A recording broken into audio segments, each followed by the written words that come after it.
자, 이제 삼위일체 되신 하나님 같이 볼게요.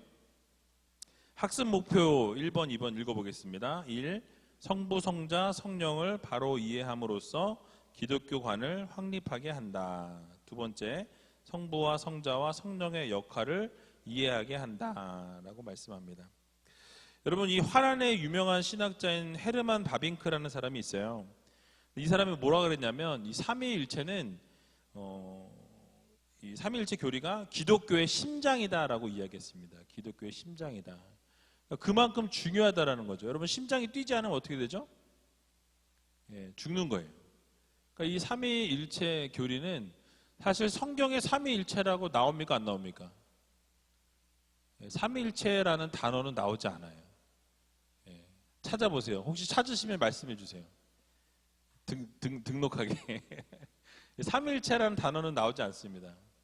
근데 이제 그런 증거된 표현들은 나오고 있어요. 그래서 성경에 삼위일체라는 단어는 기록되어 있지 않은데요. 창세기부터 요한계시록까지 보게 되면 삼위일체이신 하나님을 증명하고 있어요, 성경이.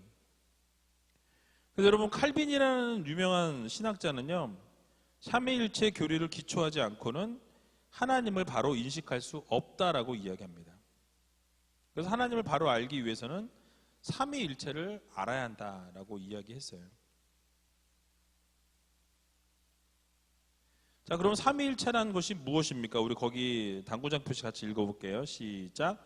삼위일체란 하나님은 유일신 하나님이시고 아버지와 아들과 성령이라는 삼위인격을 갖추신 하나님이신 것을 말하며, 이 삼위는 한 하나님이시며 본체도 하나요 권능과 영광도 동등하심을 말합니다. 아멘. 자, 삼위일체라고 이렇게 되어 있죠. 삼위. 그러니까 세 가지 위격으로 존재하시는 하나님이세요. 그래서 성부 하나님, 그 다음에 성자 하나님, 성령 하나님, 이렇게 삼위를 가지고 계세요. 그러니까 트라이앵글을 이렇게 생각해 보시면, 이렇게 삼각형을 생각해 보시면 이게 세 위로 존재하신다. 그런데 신기한 게 이 세 위로 존재하시는데 이 세 위격이 한 하나님이신 거예요. 이거를 어떻게 설명하기가 되게 어려워요. 그런데 말로 표현할 수 있는 한계가 있지만 우리가 제일 이해할 수 있는 것은 그거예요. 그러니까 세 위격으로 따로따로 존재하시는 하나님이세요. 그런데 그 권위와 그 영광과 그 모든 것이 뒤처지지 않는 거예요, 서로. 그런데 각자 이 세 성부, 성자, 성령, 이 하나님이 세 위격을 갖고 따로따로 계시지만 한 하나님으로 존재하시는 거예요. 이게 어떻게 표현할지 모르겠는데, 이게 하여튼 제일 이해하기 쉽게 표현한 게 이 부분이 이 정도예요. 제가 더 이상 어떻게 잘 설명할 수가 없고요. 그래서 여기에 이제 보시면 아버지와 아들과 성령이라는 삼위 인격을 갖추셨다라고 말씀하죠. 그래서 이 삼위는 한 하나님이시고 본체도 하나라고 말씀하죠. 그러니까 한 하나님으로 존재하시는데 동시에 세 위격으로 하나님이 움직이신다라는 거죠. 어떻게 이해가 되세요? 제가 이 지식도 짧고 표현력도 짧아서 어떻게 더 이상 어떻게 설명할 수가 없어요. 그리고 삼위일체에 대한 이 성경적 근거를 우리가 좀 살펴보면은, 이 삼위일체 성경적 근거는 구약의 창세기에 보시면 하나님이 가라사대 우리의 형상을 따라 우리의 모양대로 우리가 사람을 만들고라고 말씀하죠. 자, 여기서 우리라는 단어를 씁니다. 위라는 단어를 쓰거든요. 그러니까 여러분, 내가 사람을 만들었고 내가 창조했다라고 한다면 굳이 우리라는 단어를 쓸 필요가 있습니까, 없습니까? 없어요. 세 위격으로 존재하시는 하나님이시기 때문에 우리가 우리의 형상을 따라 우리의 모양대로 사람을 만들자, 청유형이에요. 청유형이 뭐예요? 우리 뭐뭐 함께 하자, 우리 함께 놀자, 우리 함께 뭐뭐를 해보자. 혼자 여러분 만약에 우리 뭐뭐 함께 하자. 혼자만 그런다고 생각해 보세요. 뭐예요? 정신이 왔다 갔다 하는 거죠. 왜냐면 혼자서는 절대로 청유형을 쓰지 않습니다. 누군가와 함께 할 때 청유형을 쓰잖아요. 그래서 우리가 함께 우리의 모양대로, 우리의 형상을 따라서 사람을 만들자라는 청유형을 쓰고 있어요. 그건 뭐죠? 하나가 아니라 둘 이상이 존재한다라는 거예요. 그러니까 바로 성령 하나님과 성부 하나님, 성자 하나님이 삼위로 함께 창세전부터 창세 때 그 순간에 함께 논의하셨다라는 거예요. 함께 이야기 나누시고 어떻게 창조할까? 그러면 우리의 모양대로, 우리의 형상대로 이 사람을 우리가 만들어 보자, 만들자. 그렇게 창세기에 보면 이렇게 청유형으로 같이 함께 하자라는 표현이 나오는 거죠. 여기 이 표현을 통해서 우리가 하나님이 한 위격이 아니라 삼위격, 세 위격으로 존재하시는 하나님이다라는 것을 알 수 있다라는 것이죠. 그리고 마태복음 28장을 보면 너희는 가서 모든 족속으로 제자를 삼아 아버지와 아들과 성령의 이름으로 세례를 주고라고 말씀하죠. 그러니까 세례를 줄 때 하나님, 아버지, 그리고 아들 예수 그리스도, 성령의 이름으로 세례를 주라라고 말씀합니다. 고린도후서 13장 13절에도 보면 주 예수 그리스도의 은혜와 하나님의 사랑과 성령의 교통하심, 이것이 축도잖아요. 그래서 삼위로 계신 하나님의 이름으로 축복하는 겁니다. 자, 그래서 삼위일체 교리는 무엇입니까? 아까도 말씀드린 것처럼 삼위격으로, 세 위격으로 존재하지만 한 하나님이신 거예요. 한 하나님이신데 세 위치에, 다른 위치에서 격을 갖고 계신다라는 거죠. 그러니까 삼위가 계신데 그 성부 하나님, 성자 하나님, 성령 하나님이십니다. 근데 각자가 다른 역할들을 하신다라는 거예요. 그러니까 삼위의 신성은 영원히 변치 않고 항상 존재하시며 그 속성들이 모두 동질, 동일, 동등한 참 하나님이십니다. 그래서 이 삼위로 존재하시면서도 세 위격을 가지고 계시는데 항상 존재하시고 영원히 변치 않으시고 동등하시다라는 거죠. 그런데 구별이 되어 있으세요. 삼위는 구별되어 있다라고 말씀하고 있습니다. 그래서 이렇게 얘기하면 또 이상하게 나눠질 수도 있는데 성부 하나님은 구약에서 활동하셨다 그러고 성자 예수님은 신약에 활동하셨고 그 이후에 예수님께서 가시면서 성령 하나님을 지금 오늘 이 시대에 보내셨다라고 이렇게 나누는 사람들이 있어요. 근데 그렇지 않아요. 왜냐하면 삼위로 계시지만 한 하나님이라 그랬잖아요. 그러니까 구약 시대에도 성자 하나님, 성령 하나님이 계셨을까요? 안 계셨을까요? 계셨어요. 같이 계셨어요. 그럼 신약에도 마찬가지입니다. 예수님이 활동을 하셨지만 예수님이 활동하시는 그 과정에서 하나님이 함께 하셨고 성령님께서도 함께 활동하셨다는 거예요. 오늘날에 그럼 성령 하나님 활동하십니까?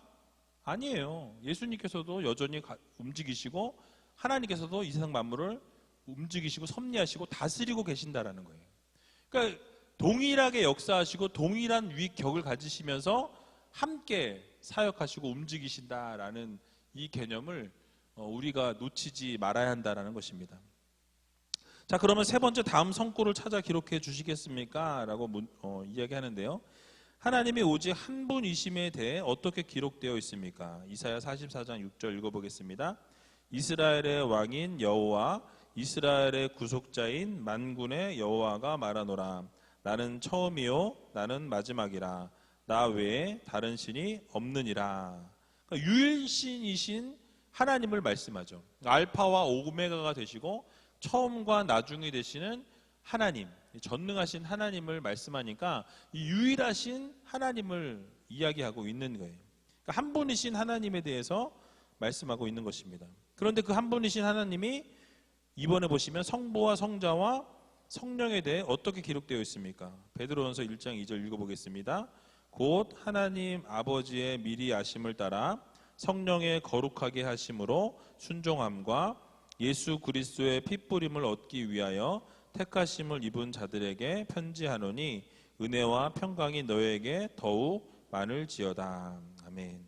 그러니까 하나님께서 미리 아심을 따라서 성령을 보내셨다라고 말씀하죠. 거룩하게 하셨고 순종함으로 예수 그리스도의 핏부림을 얻기 위해서 택하심을 입은 너희에게 편지한다라고 말씀하죠. 여기에 성령, 그러니까 성부 하나님, 성령 하나님, 그 다음에 성자 하나님이 다 기록되어져 있는 것을 보게 됩니다. 또 세 번째 보시면 권능과 영광에 있어서 삼위는 어떻게 나타나고 있습니까? 마태복음 28장 19절에 보니까 그러므로 너희는 가서 모든 족속으로 제자를 삼아 아버지와 아들과 성령의 이름으로 세례를 주고, 동등하게 말씀하잖아요. 그렇죠? 아버지와 아들과 성령의 이름으로 세례를 주라. 아버지를 뭐 70%, 아들은 뭐 20%, 성령은 10%, 뭐 이런 게 아니잖아요. 그죠? 동등하게 성부, 성자, 성령의 이름으로 세례를 주라라고 분명하게 말씀하십니다. 그래서 여러분, 하나님은 영이시고요, 인간은 육신을 가지고 있습니다. 그래서 하나님께서 그 자신을 우리에게 보이지 않기 때문에 우리 인간 편에서 보면 하나님을 완전히 이해할 수 없어요.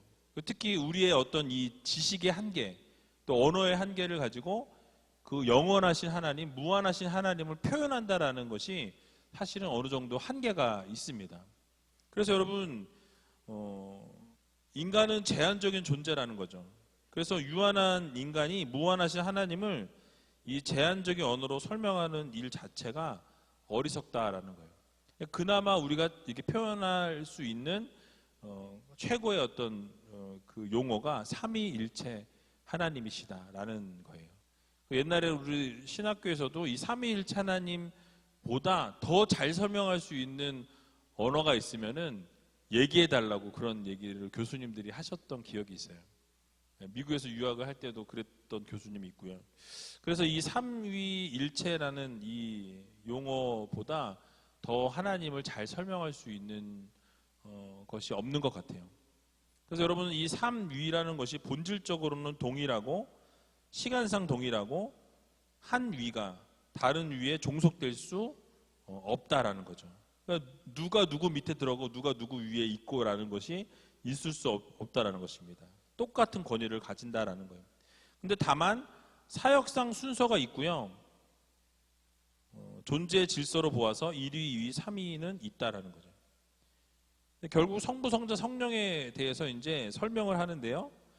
이 성부 하나님은 어떤 분입니까? 라고 묻습니다. 그래서 아버지 하나님이잖아요. 그죠?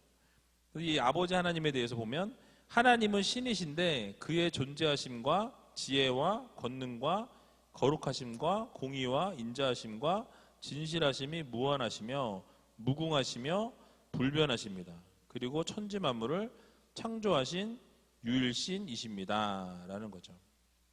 이게 성부 하나님에 대해서 지금 설명하고 있는 거예요. 쭉 보면은 왠지 대장일 것 같죠? 이 내용을 보면. 예. 자, 그래서 가로 1번을 보시면 어떤 것들이 하나님을 증거하고 있습니까? 모든 피조물이 하나님을 증거하고 있으며 사람의 양심이 증거할 뿐만 아니라 성경이 증거하고 있습니다. 그래서 하나님을, 모든 피조물들이 하나님을 증거하고 있다라고 말씀하고요. 우리의 양심이나 또는 성경 말씀이 증거하고 있다라는 거예요. 그래서 로마서 1장 20절을 보면요. 창세로부터 그의 보이지 아니하는 것들, 곧 그의 영원하신 능력과 신성이 그 만드신 만물에 분명히 보여 알게 되나니 그러므로 저희가 핑계치 못할지니라 라고 말씀합니다. 그러니까 이 말씀은 이 자연을 바라보면서 믿지 않는 자들조차도 이 자연의 신비함들, 막 늘 이렇게 새롭게 변화되어지고 놀라운 기적의 역사가 이 세상이 돌아가는 것들을 통해서 하나님의 살아계심을 맛보게 된다는 거죠. 여러분, 얼마 전에 그 코로나19 그 옛날에 좀 초반에 이탈리아 의사의 고백이 한동안 막 유행해서 돌았어요. 믿지 않는 사람이었는데 그 이탈리아에 있는 사람들이 죽어나가고 또 들어오고 죽어나가는 이 모습들을 보면서 하나님이란 분이 있으시구나라는 것을 깨달았다고 이렇게 고백하는 의사의 고백을 본 적이 있습니다. 그래서 뭐냐면 하나님이라는 분을 믿지 않았는데 이 바이러스로 인해서 하나님을 인정할 수밖에 없는 그 현장에서 자신이 있어 보니까 하나님의 존재를 절대로 부정할 수 없다라는 것을 고백한 거예요. 그러니까 넌 크리스찬인데 자기가 이제 하나님의 하나님 되심을 고백할 수밖에 없다라고 이제 그렇게 하는 것을 보게 됩니다. 그래서 하나님의 하나님 되심이 이 세상 피조물을 통해서 만물을 통해서 보여지고 이렇게 깨달아지게 하신다라는 거죠. 또 우리가 하나님께 어떻게 나갈 수 있습니까? 오직 예수 그리스도를 믿음으로 그리고 성령의 도우심과 기도로 하나님과 영적인 대화를 할 수 있습니다 라고 말씀하고 있습니다. 또 인간이 하나님을 떠나는 원인과 결과는 무엇입니까?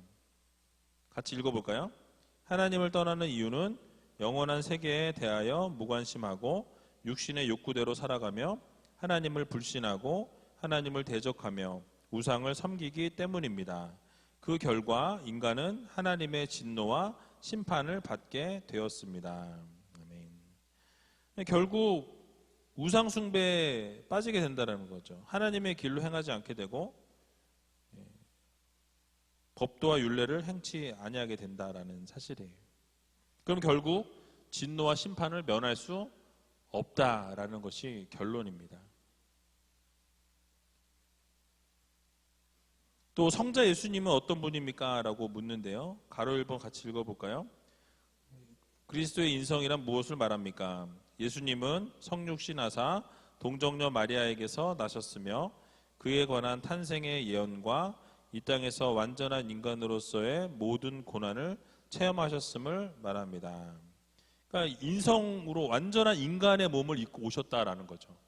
그러니까 예수님께서 신성만 가지고 있으셨다라고 한다면 이거는 인간을 구원해 내실 수 없었다라는 거예요.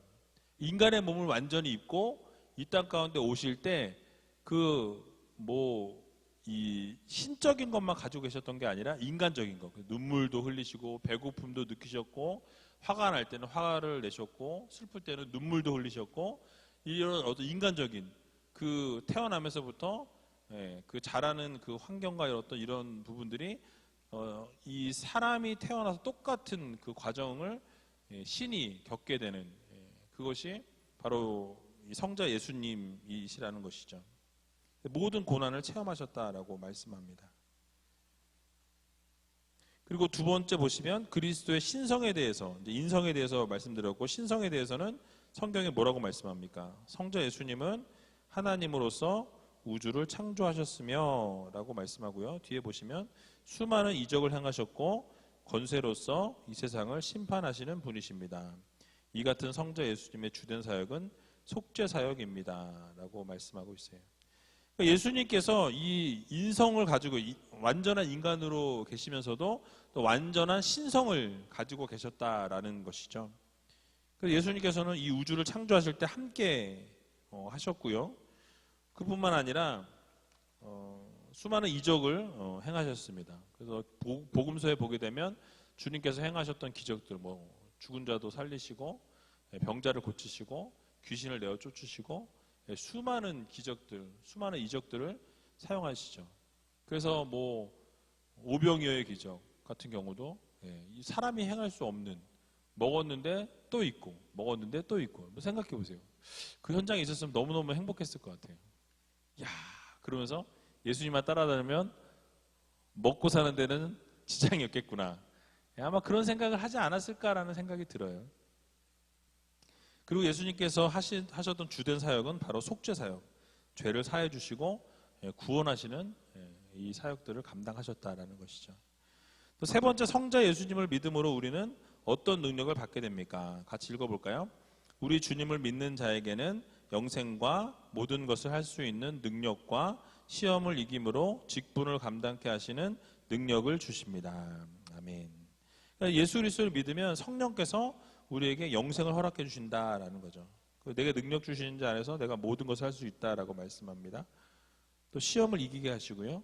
우리에게 주신 직분도 감당할 수 있는 능력을 허락해 주신다라는 거죠.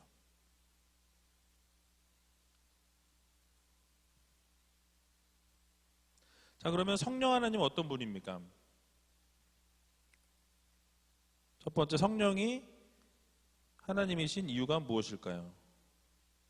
같이 읽어볼까요? 성령님은 시작. 성령님은 우주 창조 사역에 성부 하나님과 성자 예수님과 함께 동역하신 동일한 권세를 가지신 분이며 지성과 애정, 의지를 가지셨으므로 발언, 증언, 책망, 명령을 행하십니다.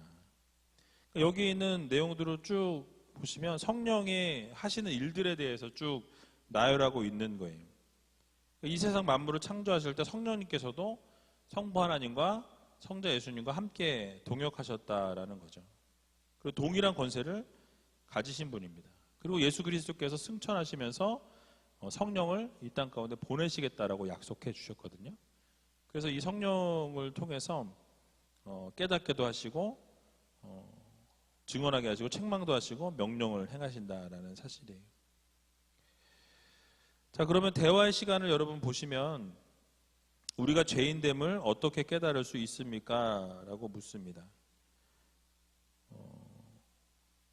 예수님께서 오셔서 죄에 대해서, 의에 대해서, 또 심판에 대해서 세상을 책망하시리라고 말씀하죠. 예수님을 믿기 전에는 죄가 뭔지도 몰랐다라는 거죠. 근데 말씀을 듣다 보니까 죄가 무엇인지를 깨닫게 되는 것입니다. 그리고 성령께서 우리의 잘못을 드러내시고 꾸짖으신다는 거예요. 생각나게 하시는 거죠. 죄에 대해서. 그래서 막 생각지도 않은 죄가 막 기도하다가 막 30년 전에 지었던 죄가 갑자기 막 떠오르게 하셔가지고 회개하게 하시고 눈물 콧물 막 흘리게 하시고 그런 죄악을 다 기억나게 하시는 것이 성령님께서 하시는 역할입니다. 결국 죄를 회개하도록 회개형을 부어주시는 거죠. 그 죄를 개선하도록 변화되도록 이끌어 가시는 겁니다. 성령을 받으면 어떤 생활을 하게 됩니까? 갈라디아서 5장 22절에서 23절 보면 열매 맺는 거죠. 성령의 열매, 9가지 열매를 쭉 이야기하는데요. 열매 맺는 삶을 살게 됩니다. 하나님을 사랑하고 이웃을 내 몸과 같이 사랑하고 9가지 열매 사랑과 희락과 화평과 오래 참음과 자비 양선 충성 온유 절제 이런 성령의 열매들을 주렁주렁 맺게 하신다라는 것이죠. 우리 삶 가운데 기쁨과 감사와 행복과 평강이 넘치고 여러 가지가 있겠죠. 여러분 그것들을 좀 나누시면 좋을 것 같고요. 삼위일체에 대해서 아는 대로 말해보시오. 유일하신 하나님이시고 성부, 성자, 성령 하나님이 세 위격으로 계시는데 동등한 하나님이시다. 그래서 삼위로 계시지만 하나이신 하나이신 한 하나님이시다. 이 정도로 설명할 수 있으면 좋을 것 같습니다. 권능과 영광에 있어서는 동등하시고 그러나 구별되어 계시다라는 것. 삼위일체가 사실 쉬운 교리는 아니에요. 되게 어려운 신학적 적입니다. 그래서 네. 질문이요? 예. 네네네. 네. 네.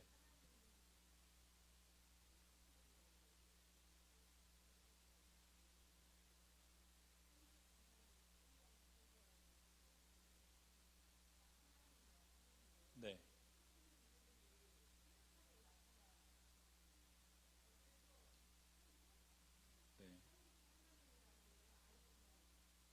네.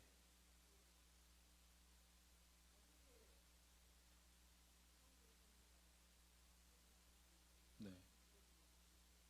구분하느냐 이런 얘기를 하시는 거예요? 근데 그거를 꼭 구분할 필요는 없을 것 같아요. 근데 지금 오늘날 아까도 말씀드린 것처럼 성부, 성자, 성령 하나님이 함께 하세요. 함께. 근데 이제 우리가 그 지위상 아까 1, 2, 3이 나눠져 있다라고 말씀드렸죠. 구분되어 있는 거죠. 사역상 구분되어 있는 거. 그러니까 성부 하나님은 창조 사역을 원래 우리가 이렇게 일반적으로 얘기할 때 그렇게 얘기를 하고요. 그리고 성자 하나님은 이 땅에 이제 인간의 몸을 입고 이 땅 가운데 오셔서 우리의 죄악을 용서하시고 구원하시는 사역. 그리고 구원하시고 승천하시고 나서는 성령 하나님을 보내셔서 이 땅 가운데서 우리가 깨닫게 하시고 죄인들이 구원받고 하나님을 믿도록 이끄시는 그런 사역으로 이렇게 이야기를 하는데, 그런데 그것이 꼭 그렇다고 성자, 성부, 성령 딱 갈라가지고 이렇게 되는 것은 아니다라는 거죠, 사실은. 네. 네네네. 네네. 네. 네. 네네네. 네. 그러니까 이 성부 하나님은 이 세상 만물을 창조하시면서 예수 그리스도를 이 땅에 보내시기로 계획하시고 섭리하시고, 그 예수 그리스도를 보내신 게 아들 예수 그리스도를 하나님이 보내신 거잖아요. 그죠? 보내시는 사역은 하나님이 하신 거예요. 성부 하나님. 그리고 보냄을 받은 게 누구예요? 성자 하나님이죠. 성자 예수님이죠. 예수님께서 하나님이 보내셔서 원래 본인은 아까도 말씀드렸지만 어떤 그 고통, 눈물 뭐 이런 걸 다 인간과 동일하게 다 경험하신 분이에요. 그러니까 어떻게 말씀하세요? 기도하실 때 이 잔을 내게서 옮겨달라고 얘기하거든요.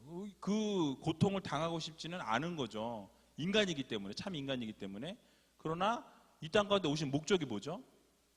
십자가를 지시기 위해서, 구원하기 위해서 이 땅 가운데 오셨어요. 그러니까 본인이 하셔야 될 사역은 뭐예요? 십자가를 지시는 거예요. 구원을 하시는 거가 예수 그리스도의 가장 메인 사역이거든요. 그러니까 하나님이 이 땅 가운데 보내신 목적이 바로 그거잖아요. 그러니까 그 성자 하나님의 사역은 구원 사역이 가장 메인 사역이라고 할 수 있어요. 그런데 그렇다고 해서 그것이 혼자 이루어지느냐? 그것이 아니라 성부, 성자, 성령이 함께, 모든 것이 함께 움직여진다라고 생각을 하시면 돼요. 그러니까 창조하실 때도 하나님 혼자서 창조하신 게 아니라 이 세상 만물을 창조하실 때 함께 같이 사역을 하셔서 같이 그렇게 이 세상 만물을 창조하셨고, 성자 예수님을 보내신 것도 성부 하나님이시지만 그 안에 그냥 보내놓고 너 알아서 해 그리고 딱 이렇게 딱 팔짱 끼고 있는 게 아니라 그 사역들을 감당하실 수 있도록 함께 움직이시는 거죠. 섭리하시고 다스리시고.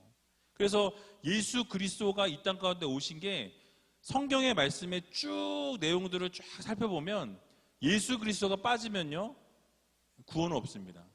예수 그리스도 사역이 없으면 우리의 모든 것이 뭐 아무것도, 믿음이고 뭐 교회고 뭐 아무것도 의미가 없어요. 그러니까 그 예수 그리스도 사역이 없이는 아무것도 되어지는 게 없죠. 그런데 또 그것을 믿게 하시는 분이 지금 누구예요? 성령 하나님이에요. 성령 하나님의 사역이 없이는 우리가 또 믿을 수 없다라는 거죠. 그러니까 오늘날 지금 우리를 교회로 이끄시고 교회를 사역을 이끄시고 우리가 하나님을 믿도록 인도하시고 그 구원이 흔들리지 않도록 붙잡고 계신 분도 성령 하나님이신 거예요. 그러니까 각자가 가지고 계신 어떤 특성, 그러나 다르지만 그러나 한 하나님으로 존재하신다라는 것을 기억하셨으면 좋겠어요. 네. 그러니까 이게 이제 신학이라는 거잖아요. 신학이라는 게 하나님을 연구하는 학문이에요. 그러니까 그러다 보니까 이게 조금만 잘못 나가면 이단이 돼요. 왜냐하면 이게 뼈대거든요.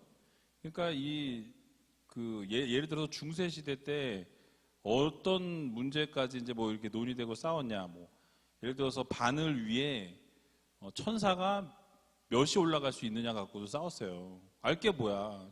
천사가 바늘 위에 셋이 올라가든 열이 올라가든 100이 올라가도 알게 뭐예요. 근데 그런 거 갖고 논쟁을 했다라는 거죠. 그러니까 논쟁을 하려고 그러면 한도 끝도 없어요. 깊이 들어가려고 그러면 또 한도 끝도 없고. 그러니까 여러분들이 기억해야 될 거는 지금 장로님 말씀하신 것처럼 삶 위로 계시다라는 거. 근데 그게 우리가 이해하고 성경의 증거들이 나왔기 때문에 그렇게 설명하기 위해서 삶 위 일체의 하나님을 설명하는 거지. 사실은 하나님이 아까 말씀하신 것처럼 뭐 3 위로 계시든 뭐 5 위로 계시든 물론 그건 2단 얘기가 될 수 있는데 그런 게 중요한 게 아니라는 거죠. 하나님이 이 세상 만물을 창조하시고 다스리시고 섭리하시고 지금도 움직이시는 하나님이시다라는 거. 근데 그 하나님이 3 위로 계시는 하나님이시다라는 거. 그리고 그분이 한 분이시다라는 거. 그러니까 이거를 우리가 꼭 기억하시면 좋을 것 같아요. 그 외에는 뭐 다른 거로 어떻게 설명을 드리기가 어려울 것 같아요. 그렇게 여러분들 이해해 주시면 좋겠습니다. 시간이 좀 많이 갔는데요. 각 조별로